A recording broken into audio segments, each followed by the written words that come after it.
Imagine stepping out of your kitchen and straight into Europe 30,000 years ago. The air doesn't just feel cold, it feels violent. It's minus 30 degrees Celsius on a good day. You haven't eaten in 2 days. Your body is cannibalizing its own muscle just to keep your heart beating. To survive the Great Ice Age, our ancestors couldn't just eat. They had to engage in a high-stakes caloric arms race against extinction. They needed a diet so dense, so fuel-heavy, it would make a modern deep-fried Snickers bar look like a salad. Welcome to the era of the super-caloric diet. In the modern world, we've been taught to fear fat. We trim the marbling off our steaks and buy low-fat yogurt. But for a hunter-gatherer in the Pleistocene, fat wasn't a health risk. It was a literal soul saver. Imagine you see a rabbit. It's small, fast, and lean. You could catch it, but here's the terrifying math. If you eat nothing but lean meat like rabbit, you will die. It's a medical condition called rabbit starvation. Your liver simply cannot process that much protein without enough fat or carbs to balance it. You'd be eating until your stomach was full, yet your body would be starving to death. But then, the ground begins to shake. Out of the freezing mist emerges a woolly mammoth. This isn't just an animal, it's a 4-ton mountain of survival. To us, it's a majestic creature from a museum. To a starving Cro-Magnon, it was a walking oil tanker. Archaeological sites across Siberia and Europe, like the famous mammoth bone huts at Mezhirish, tell a gruesome story of efficiency. These humans weren't just hunting for meat. They were hunting for the high-caloric jackpot. A single mammoth could provide over 3.6 million calories. That's enough to feed a small tribe for weeks. But it wasn't the red meat they were after first. It was the tongue, the brain, and especially the massive slabs of subcutaneous fat, some of it 4 inches thick. This fat was the premium gasoline their bodies burned to generate internal heat. When you're living in a perpetual freezer, your metabolism isn't just a biological process. It's a furnace that needs constant heavy fueling. But here's what most people don't realize. Killing a mammoth is the easy part. If you consider staring down a multi-ton beast with a sharpened stick easy. The real mystery is, how do you stop 4,000 pounds of meat from rotting before you can finish it? You can't exactly put a mammoth in a Ziploc bag. This is where prehistoric genius meets the brutality of the landscape. Our ancestors turned the very thing that was trying to kill them, the cold, into their greatest ally. They discovered the natural refrigerator. In places like the Nenets region today, we still see the echoes of this ancient logic. Anthropologists have found evidence of caching. Prehistoric hunters would dig deep pits into the permafrost, the layer of earth that stays frozen year-round. They would line these pits with stone or bone, pack them with meat, and seal them with heavy rocks and ice. It was the world's first industrial-scale freezer. Imagine the relief. Outside, a blizzard is tearing the world apart. You're huddled in a tent made of skins, the darkness lasting for 20 hours a day.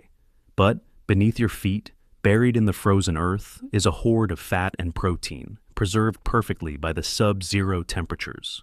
It's a bit like having a Costco stash during a zombie apocalypse, only the zombies are starvation and frostbite.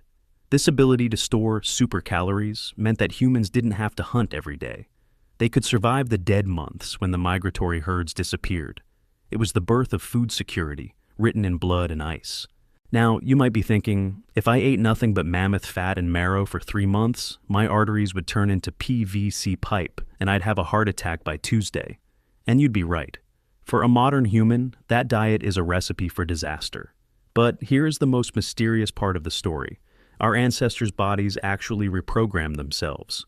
Scientists studying the remains of the child of Lager Velho, a 24,000-year-old skeleton found in Portugal, and other Ice Age remains have noticed something fascinating. These people weren't just fit, they were built differently. There's a specific gene variant called CPT1A. In modern populations, particularly those descended from Arctic peoples like the Inuit, this gene has a mutation that helps the body process high-fat diets and turn them into heat and energy with incredible efficiency, without the typical ketogenic side effects that make us feel sluggish or sick. The Ice Age was essentially a 100,000-year-long filter. If your body couldn't handle a 70% fat diet, you didn't live long enough to have kids. We are the descendants of the people who could eat a bowl of pure animal grease and feel like they just had a protein shake. Their livers were larger, their metabolisms were faster, and their ability to generate brown fat, the type of fat that burns calories to create heat, was likely off the charts. They didn't just survive the cold, they consumed it. It's easy to look back at these cavemen and feel a sense of superiority. We have climate-controlled apartments and best before stickers. But the next time you're hit with an uncontrollable craving for a greasy burger or a salty, fatty snack, don't be too hard on yourself. That isn't just bad habits talking. That is a 30,000-year-old survival mechanism screaming in your DNA. Your brain still thinks it's 30,000 BCE. It still thinks a blizzard is coming. It's still trying to find that super-caloric hit to make sure you survive the night. We live in a world of abundance, but we are carrying the shadows of a world of scarcity. We are the children of the frost, the ones who learned to eat the giants of the earth just to keep the fire inside from going out. The Ice Age may have ended, but the hunger it created, that is something we might never escape. Somewhere, deep inside you, the hunter is still staring into the dark, waiting for the next mammoth to appear. Because in the silence of the great cold, there was only one rule: eat fat or become the ice. If this deep dive into our ancestors' survival changed the way you look at your next meal, hit that like button.